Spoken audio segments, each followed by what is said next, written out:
was never getting tired of this kind of music. Like other people say, oh, I'm doing it for 20 years. I don't want to do it any longer. I just tried all the times to find a way to keep it fresh for me. And I think that started, I would say, in 2010 when Max Scharf said, I just want to quit. I don't want to go on any longer. Because just for let's say, private reasons, he wanted to, let's say, go to a different direction. And my father is my father. He said, you can do whatever you want to do. If I play rhythm, it's cool. If not, it's also good. And I think until that time, I was more strict with, let's say, music that is based on absolutely gypsy jazz, but with different influences. But after that, I tried to open it up, playing with a klezmer clarinet player, playing with a classical piano trio, playing with other people, and also using different stuff for my trio, like a Hendrix, Hey Joe thing that I do as a gypsy swing thing. Yeah. Stuff that just showed, okay, I just want to go on playing stuff that is more important to me. And if we come back to Django Reinhardt, because he was one of the greatest players of all time, definitely, there is no way, and everybody is saying that. You can ask Bireli, you can ask Stochelo, everybody is saying the same thing, because I know that people sometimes thinking, who will be the next Django Reinhardt? And there is no next Django Reinhardt. There is no next Jimi Hendrix. There's just somebody next who's doing something else. Yes. There is nobody, no one can play better than Django, because, he invented all that. Isn't that amazing? And still with his, what I think always is like, some people say maybe, oh, he's playing cool jazz, oh, he's doing bebop, or he's doing whatever. But people still saying, oh, he's playing like Django. And what I just think is that gypsy swing, or whatever, or how you want to call it, is like really a style of jazz that Django invented. And this is like being James Brown, who invented maybe soul, or let's say there was also soul before James Brown, but you have some people who are, if we think about reggae, we think about Bob Marley, and if we think about gypsy jazz, we think about Django Reinhardt. There are just a few genres that are so related to one name, and I think if you manage that, then you must be really a genius, and that's what Django was. And of course, we don't want to forget the great Stefan Grappelli. And also, this is a thing that I sometimes say, hey, this, and the whole ensemble. Even if there was, Louis Wohler was maybe not the best bass player in the world, but the whole thing, this whole quintet was, that's what I always say. I said, my trio, I'm glad to have my trio, because I can't play I can play all this stuff, but I need a very good backing, and to have great musicians with you makes it a good band. That's what I also like. What people sometimes maybe don't understand is, I see it even if people watch YouTube videos, or you see it in the comments. It's mostly, he's a great player. He's one of the greatest players. That's really cool that people love my playing. But I like more the comments when somebody is saying, wow, Volker is killing it on bass. I said, okay, there is somebody who just found out that Volker Kamp is a great bass player. Or somebody is saying, wow, Swan, he's a great rhythm player. And that's what you see more and more in the comments. And what I really like, it's not about me, it's about the whole trio. Or if I play with other people, it's always the combination that makes it really special. What I didn't, until today, what I never really did, and I'm not sure, there will be maybe a time, I'm not sure when, I always think that there must be a time that I really do a solo concert. I never did something like this. I never did something, We're gonna book you. We're gonna book you. I'm gonna be first with Johannes. But I'm not sure. I'm sure. I'm sure what I'm playing, but I think you're playing yourself, don't you? That's it. I think I still need to go inside and find out what I need to do if I'm just on my own, because that's the only thing I said. I'm not a player. If people call me, can you do a solo? I said, no. At least let me bring a guitar player, another one. Interesting. I love to play, to be at least a duo instead of just playing solo. But who knows? I think this is, if we talk about goals, maybe this is one of the goals that I still keep. To be that there will be one day when you will see the first solo concert of JOSCHO Stephan. Going back to in the beginning of the 20s, Yeah. I mean, one of my idols is Miles Davis, and there's a few times I met him in my dreams. Yeah. I played with 3 people that played with him, but still I didn't play with him, obviously. But I met him in my dreams. Did you meet Django in your dreams? Did you even play in your dreams with him? Is there some vision like that? I know. Because it seems like you're so close to that soul. I think because I never talked about this and I can't really remember. But I think that there were dreams where I really saw Django playing stuff like this. That happened to me too. Like I'm getting chills when I hear maybe this. You're just so in that kind of music, maybe because the whole day you was just listening to him or whatever, and then you dream also about stuff like this. You know, I think that it happened once to me. I'm not sure what song it was, but Paul McCartney said that yesterday came to him when he was dreaming and said, is this possible to hear a melody when you dream? I remember that I woke up once and had a melody in my mind that I was playing somewhere with a band. You know. And possibly. I was dreaming this, and I just found out. I think I've managed to get it together back then. But it happened, you know, just once to me. But it's still like... Richard Smith, a good friend of mine, he always said, you know, that Django is like if you see the photos, like an unreal, like a comic and so elegant, and you know, he's something else. You even if you see a picture of him, then you think, wow, that must be he was maybe elegant and one of the coolest guys, funny guy or whatever. There was a Django movie, and what I didn't like about the movie was that the actor was always acting like this.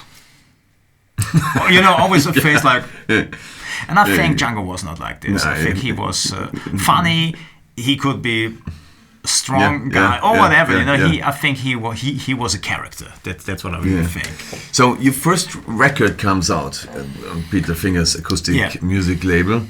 And what happened after the first critics and reviews were raving about you? What were the next milestones, let's say between 20 and 30? The thing is, I think we talked about this yesterday in a regular conversation. If you talk, let's say, for example, about these competitions, Jugendmusiziert, Jugendjazz, I did stuff like this. And when you're 13, 15, 17 and you start doing stuff like this, you think, wow, and when I get the first prize, something is going on. I can tell you what was going on. I got the first prize. I got this, you know, this piece of paper said, look at this, you got the first prize. Then I got like, I think 200 Deutschmarks. Then I went back home and nothing happened. And then you think, okay, let's see what will happen if you do a record or recording. Once again, it was when the first record came out, Swinging Strings. I got a lot of good press, a lot of good critics. I remember in Deutschlandfunk I had a very 1 hour special with me live, and I think a million of people were listening to that stuff back then. So a lot of good things started. And I think the biggest thing that happened to me was the American Guitar Player magazine. Is maybe the biggest guitar magazine in the world, or was back then. They just chose my record as the CD of the month. And I know that Peter got in trouble after that. He said every second guy was calling him and said, why is this guy in the Guitar Player with the CD? Why is not the review of my CD? And he said, guys, you know how it is. I just sent them all the CDs and they just choose that one. And so that made let's say, very big impact, maybe also on the American market already. I'm not sure, because what happened is I didn't play that much more gigs or whatever. Every now and then I got, of course, a call because people just found out about the new CD.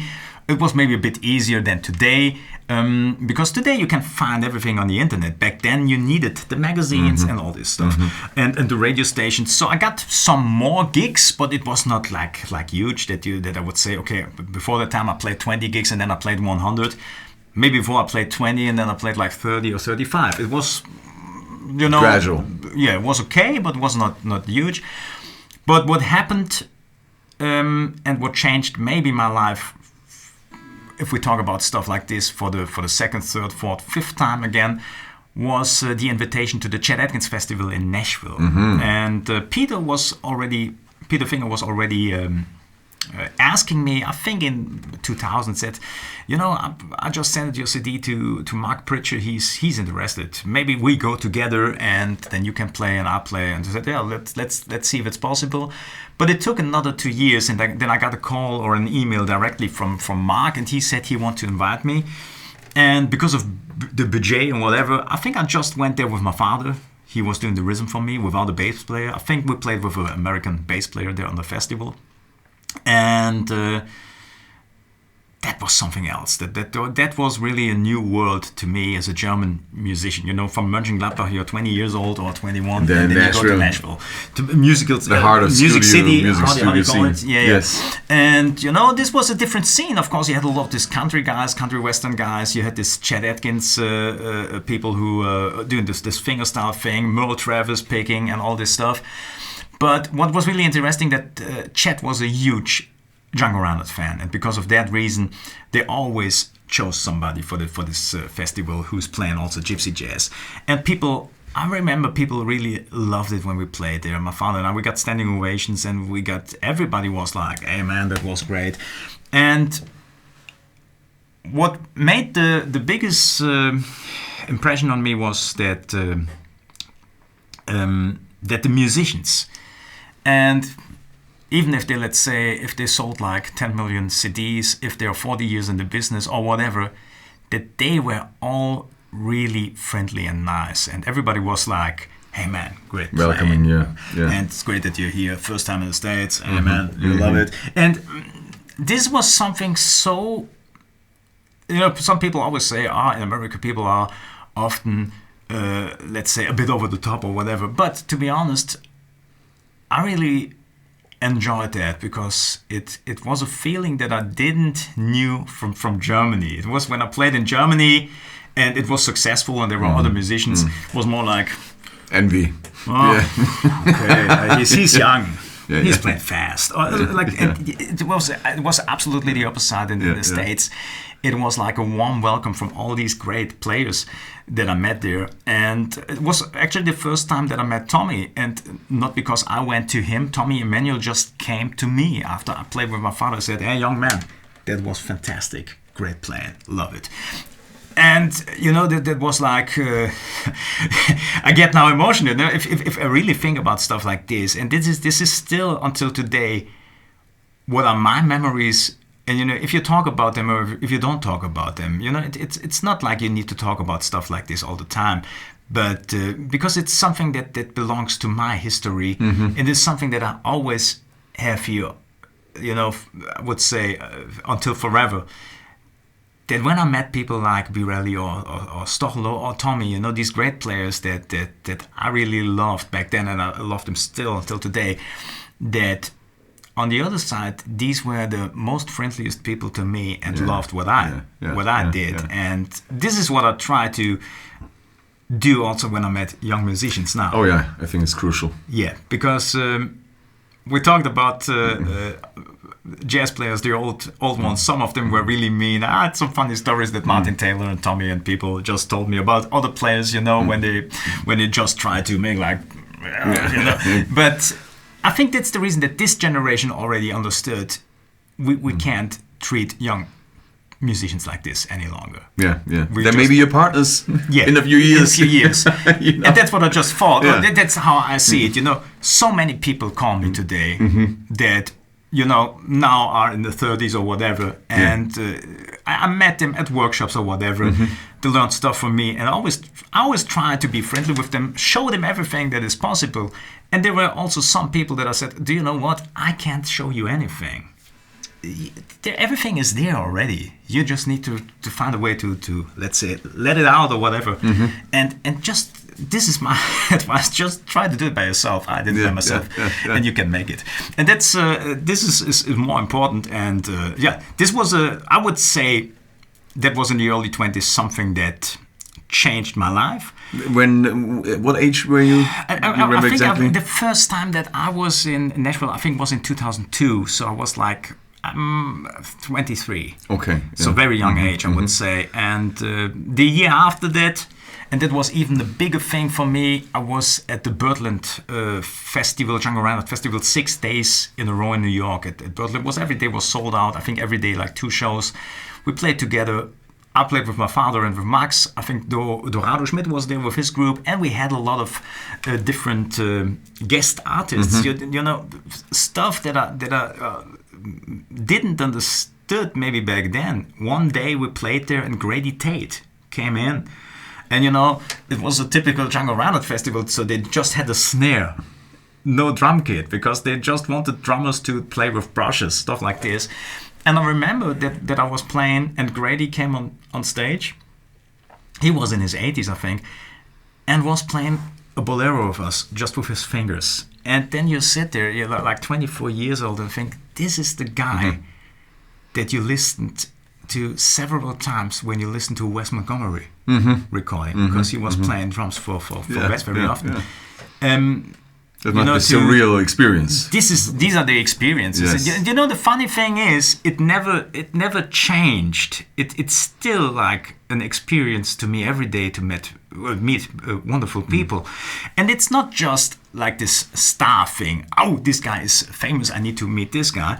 It's just meeting new people that I like, or that are sometimes I don't like them, but most of the people I like, and it's always great to meet new musicians and making new friends. I like that. Some people they just want to stay on their own, but I would say I have friends all over the world just because of the 6 strings. Yeah.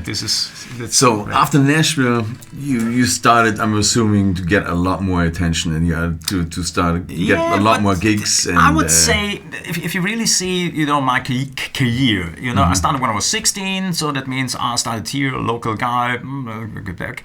Then there came the Peter Finger record. Then we had America, and I would say the time that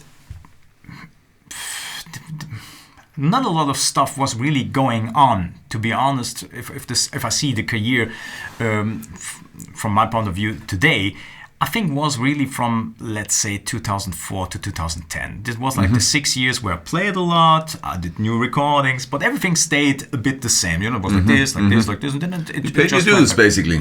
Yeah, because maybe it had to do because I met my wife, family, stuff like this. You know, other things in life are getting also more. You get more focused on or whatever. And I would say, until that time, I just did my usual thing. But then I noticed after 3 or 4 records that I just thought, okay, now I have to go on. I can't do always the same record every second year. I can't do always the same instrumentation. And I would say the best years that I got were that I witnessed or that I experienced were the last maybe 12 or 13 years. So because it started with Max, who just, let's say, I'm out of the band, and so then I just thought, because until that time I always thought the trio helped me to build my name, to get my career, so my father and Max, and I always felt like we always need to play together. You know what I mean? I need to let's say, find gigs for us and just this instrumentation. And just rarely I was a guest here or there, but I didn't play it a lot as a guest. And then I think in 2010 I just thought, okay, now I want to see what else is possible on the guitar, on the instrument, or as a musician. And I started playing with a mainstream combo. I played some more Latin style stuff with a band called Acoustic Rhythm. It was not that successful, but it was a nice experience. I did my gypsy jazz thing and just opened it up with clarinet or other stuff. I got new musicians into my trio. Volker, I just told you about him a few times. Volker Kamp, a great bass player, who was or is still very flexible, versatile, listened to a lot of different stuff. So he was able to do a lot of things that I couldn't do before that. Since a few years, we got Sven Ljungbeck now on rhythm guitar. So the whole trio situation changed a lot. And I would say since 5 years, I think I'm just able to do what I always wanted to do, but sometimes it takes some years to find yourself, and now it's getting really successful all the time. So I would say that when I was 30, that was the first crisis. You know what I mean? Was it before your first YouTube videos, or? I think the YouTube videos were maybe already there, but I just had the impression when I was like 30, I did this stuff already like 15 years, and I just thought, okay, what can I do to go on? I can't stay just with the same trio, with the same repertoire for the next 30 years. Then it's like office work again. You know what I mean? And the funny thing is, because I'm a guy who is really taking care of his audience. You know, some people are like, I do my shit and I don't care if no one else is also not caring. But I was never a guy like this. It's not like teasing the crowd all the time with, let's say, just play what they want to hear. I want to play what I want to play, but I always think, but if I was just sitting in the second row, what would I want? Yeah, so a bit like this, like a mixture like that, and. So, but if we talk about that thing or about the audience, the funny thing to me was always like, because we played, I would say, after 15 years over and over the same repertoire. Sometimes a new song, but it was mostly the same stuff. The funny thing is that the audience never asked for something new. That's what musicians sometimes think. They're satisfied. Sometimes it was really like when we changed. But I think that the artist has to have the hunger to develop something new. It's not the audience to demand that from an artist. Because we just thought, do they always really want to listen to the same stuff?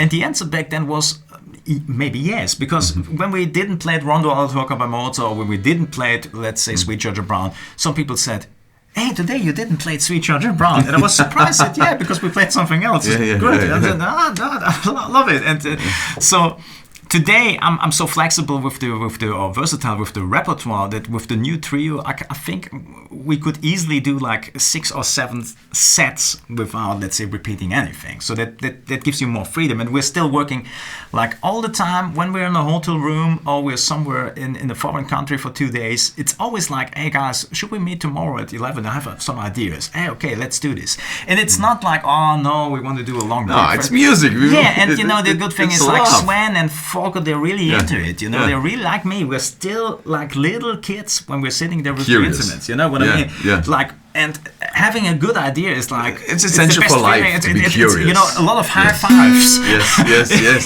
We got a new idea. It's like and everybody is smiling and having a good time going on with new repertoire. So I would say that I just started in 2010. That was also the first time that I tried to play a bit more electric stuff. What is also funny to see, I would say that I'm an acoustic guitar player, but I have so many great electric guitars that every now and then I thought, okay, it would be nice to play something on my archtop or whatever, my L5 or on my beautiful Donora archtop guitar. And what helped me also a lot to develop, and that's funny because I never really saw it like this, but that was the YouTube channel. Because what happened, because you were asking about YouTube, that was a good thing in the beginning. I didn't have an own channel. I know there was a version of Django's Tiger that was really successful. There was another one of Bossa Dorado and a few others. So there were some songs already with a few million hits. So that helped a lot to play all over the world. I'm still playing Bossa Dorado. This is one of the songs that I will play maybe until I die. Because everybody has a song that, let's say, you need to be thankful for because that helped you really. Like a signature a signature thing in your career. Even if I didn't wrote it, it's by Dorado Schmidt. It became a huge song for me, and people asked me about the song all the time. But because of that video, I played all over the world. So I'm still very thankful. But what I was getting very annoyed of in YouTube was the fact that people just thought, oh, this guy, he can just play fast or whatever. And it's still funny because you can see that the fast stuff is still attractive to people. What happened? People just attend to a concert, they film just Rondo or just Bossa Dorado or just another fast one, And I found out in the beginning, like, it's always the same song that people upload because maybe this is something that they think that is attractive. But that shows not really how versatile you are with what you're doing. Yeah. And when we started with the YouTube channel, I had an own one, and then we did one for the Gypsy Guitar Academy. And the one that I got, I think I uploaded like 2 videos or whatever. I was not really into all that stuff. And so I deleted this already, and we just renamed our Gypsy Guitar Academy channel like into the JOSCHO STEPHAN channel, because that's what it really is. And also there in the beginning, we showed some lesson excerpts and stuff like this, and I played maybe a little solo song or whatever, until we just thought, what do you think if we... I just talked to the guy who's doing the Gypsy Guitar Academy thing. I said, what do you think if we just do more performance videos? When did you start the Gypsy Guitar Academy? I think in 2011, if I'm I think the ending of December 11. How did that come about? I mean, besides the fact that you wanted to... The thing is, I always wanted to do that. A real academy. That stayed in my mind all the time. What I just thought when the internet, when all the internet started, I just thought, wow, it would be great to have like regular lessons, recorded lessons, instead of doing a book or one DVD, because one DVD is not enough to show what the whole thing is about. Yeah. And I always had this idea, and then I remember there was like True Fire in the States. They also asked me, but it was complicated. They were in Florida somewhere. They did more like a DVD thing, like 6 DVDs, online course or whatever. But I wanted to do it by myself, and I wanted to do it like regularly. And it was just one of these, surprises in life, because I was thinking about this stuff. And I think there was also the Rosenberg Trio Academy already, or Rosenberg Academy with Stochelo. And Online was going on. And I just thought, I want to do the same thing. And I had the idea longer before, but I didn't have the technical how to say. It was difficult back then. I don't want to. I can't do, let's say, the camera work and editing and all this stuff. And we're talking about year again, 2011. So it's not. It wasn't usual. The cameras weren't everywhere. Internet was still. And then I just got this call. From Malta, who's doing the Gypsy Guitar Academy, and he said, do you know what? I want to do...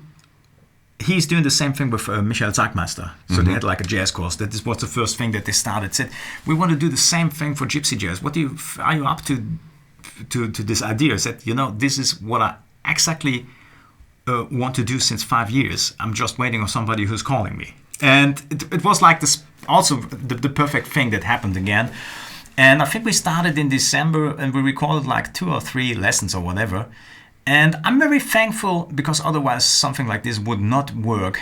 I'm really thankful for the first few people who signed up, even if there was not really content. You know what I mean? You always need the supporters. People say, oh, this is a good idea. I will sign up for the course. And that helped us, of course, to do it until today. And YouTube was, in the beginning, just a way to promote the online lessons. So that was our, let's say, idea. Plan, Because even in 2011, YouTube was just like 4 or 5 years old. It started already, the interest was going down on YouTube. I remember that the first few videos that were uploaded with my playing, they were really successful. And then it started already that it went down.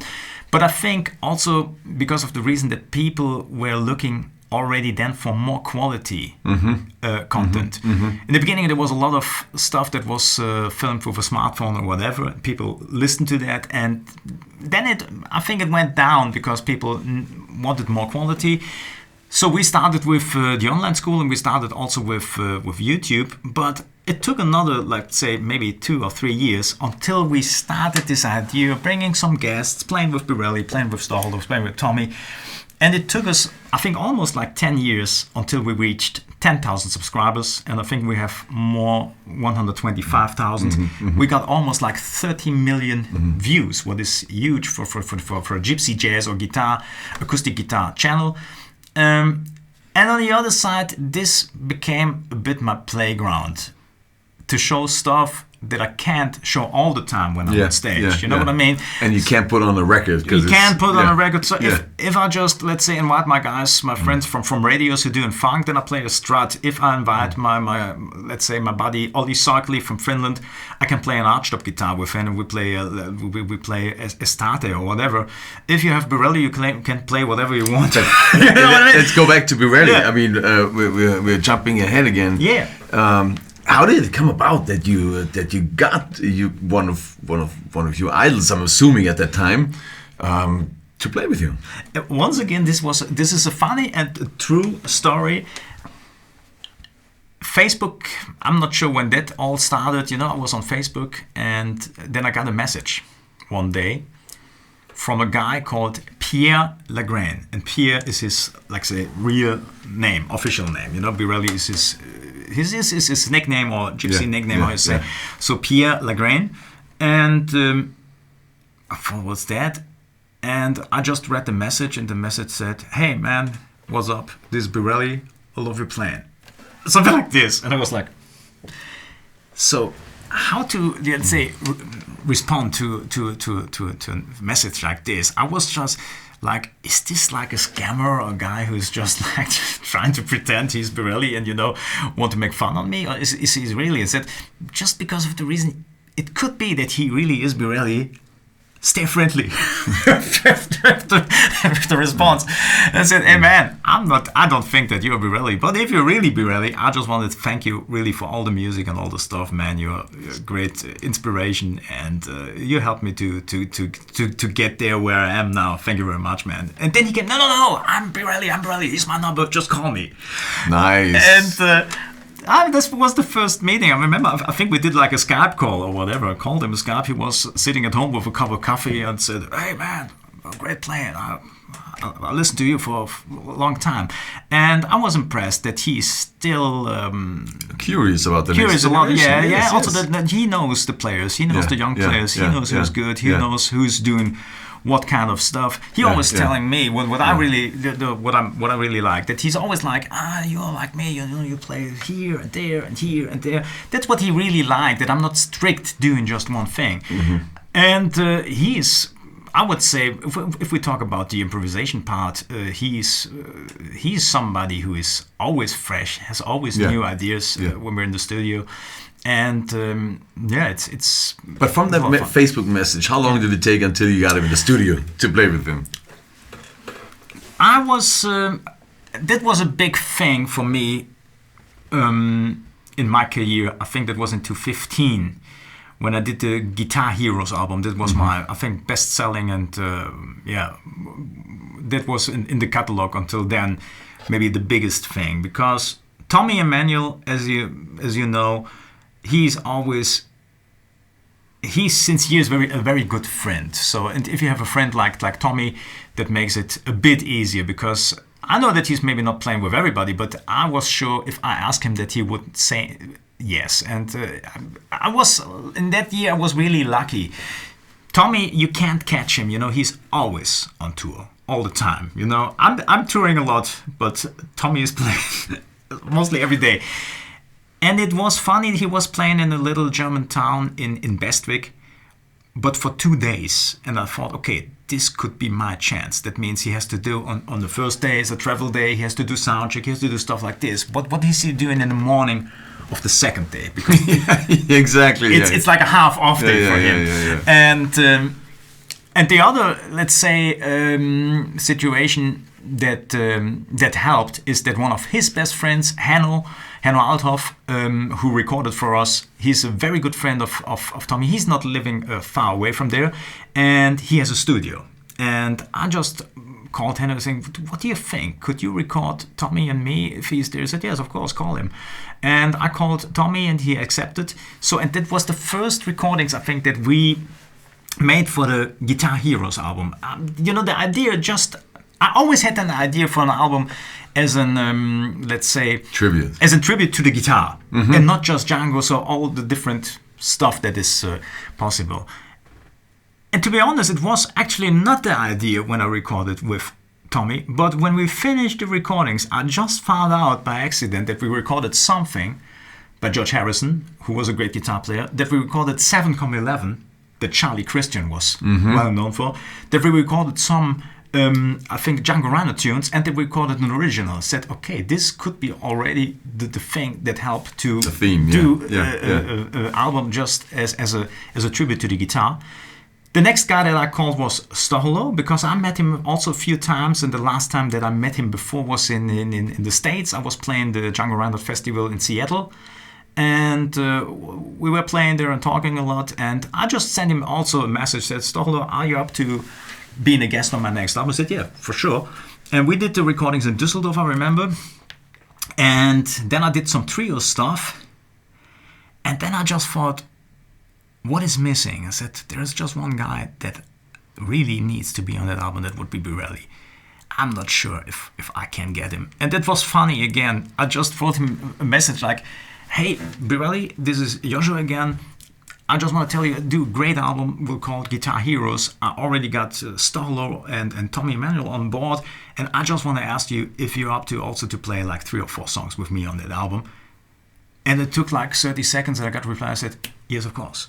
And that's it, you know. Beautiful. So I remember that that was the year that I married my wife, and even if we were together for a long time, we did a little holiday on the Canary Islands, and I was already listening to all the takes with Stochelo and with you know how it is to listen to all the takes that you record.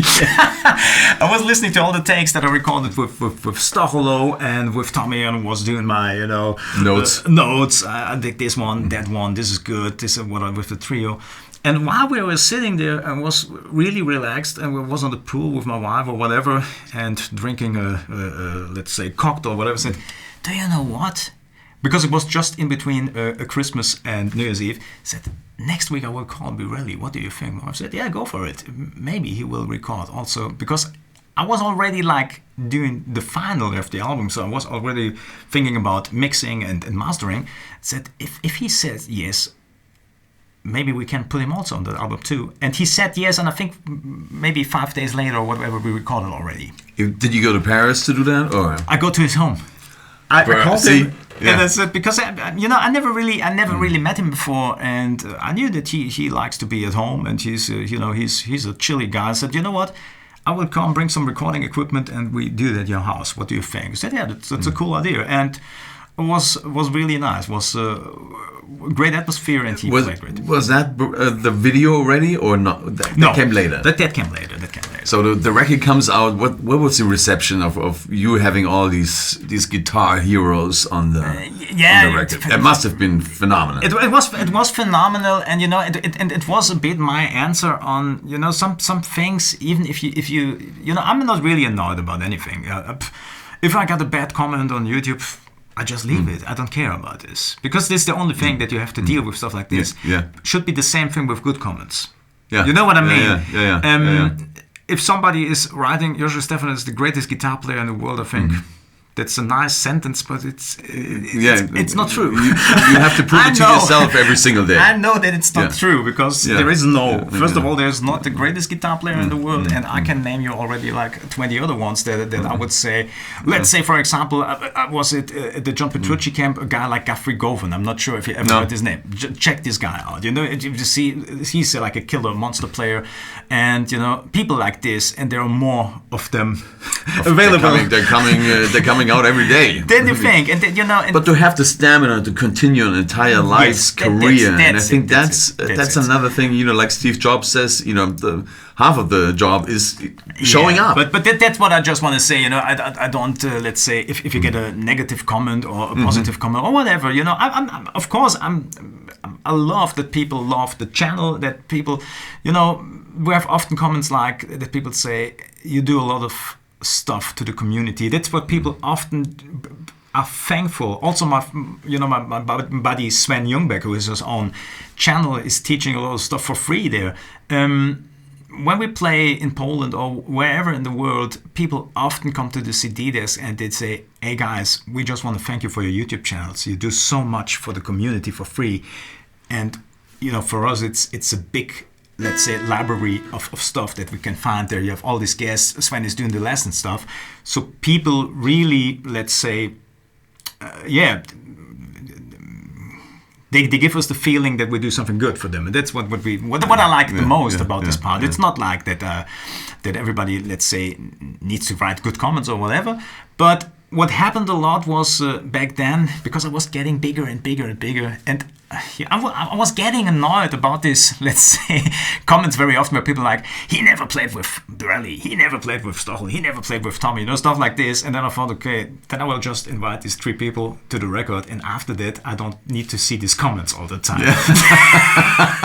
And plus you fulfill the live stream. That happened. It really happened. It was so funny, because when the record came out, it was like silence on that side, but we got good reviews, and it helped a lot. It maybe it put me also a bit on a different level if you're able to record with guys like that. But it was never like, even after that I just thought, okay, now I got them, now the next one needs to be with El Di Meola, or with, the next one needs to be with Carlos.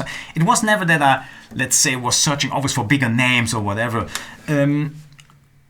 To me, it makes no difference if it's Bireli or Stochelo or Tommy that I love, or if it's people like, let's say, if it's playing with you, if it's playing with Markus Schinkel in this trio, if it's Helmut Eisel, all these other guys that I play with, if it's local players, if it's, let's say, if it's a guitar player, if it's a saxophone player, it just depends on if our playing is fitting together. Yes.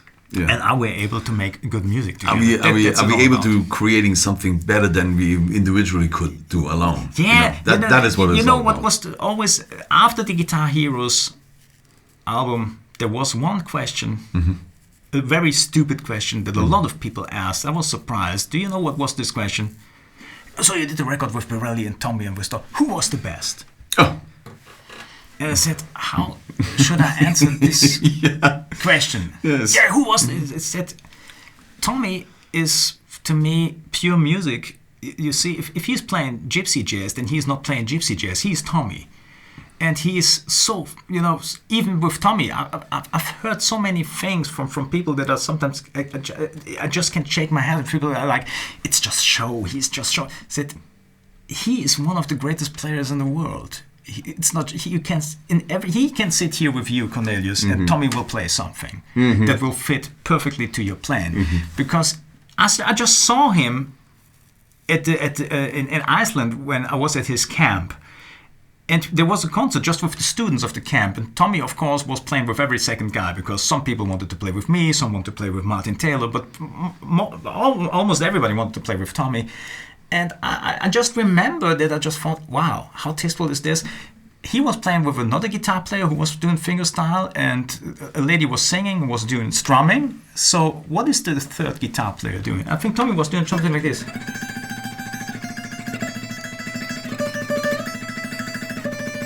Like a mandolin part or whatever.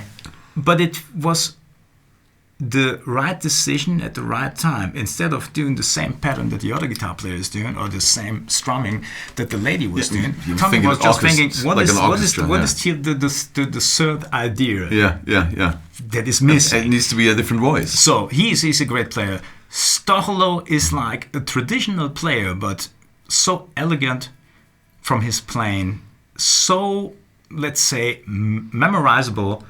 Also his vibrato or whatever. There are thousands of gypsy jazz guitar players, and it's often very, that's what I like, that people often tell me that they can hear that I'm playing, because this is the most important thing. And this is what I learned from Stochelo the most. He was the first player where you really could say, okay, this is Stochelo Rosenberg. He had a very strong vibrato or whatever, so a sound. And Bireli, of course, is like also unique. And improviser, he's never doing a song the same way twice. But who is the best? There is no best. They're all great. And it's, all the musicians that I played with, or most of them, were great or are great. And that's what I'm thankful for, to because I learned a lot the last 15 years. I was talking with Stochelo about that. I told him when I stopped playing just with my trio and playing with different musicians, having a lot of guests and stuff like this, that I maybe learned more than the 15 years before. Of course, I started my instrument and stuff like this, but I learned so much more stuff about music. That's the same what Stochelo said. He said, when I started to play with other musicians as a guest, I just found out this guy wants this rhythm guitar, this guy wants this, or what can I just do to play with a piano player or whatever. So this is not practicing as I did when I was like maybe 15, 16 years old, but it's still like a research or learning always something new. When I play with you, once again, I can't just play what I'm able to, but I always try to play something that fits to your idea at that moment. And this is, I would say, this is my biggest goal. And by the way, likewise, when I play with you, I want to get into your sound, into your way of doing things. Yes. There must be a connection. Yes. Otherwise, you play your thing, and I do my thing. Yeah. And even if I just play my licks, my lines, whatever, I just try to find the right ones for the song that we're playing. That's it. Yeah. It's very interesting to see and follow your path, so to speak. It was a kind of straightforward in a way, and it's like Miles Davis said. I'm always learning it. It never stops.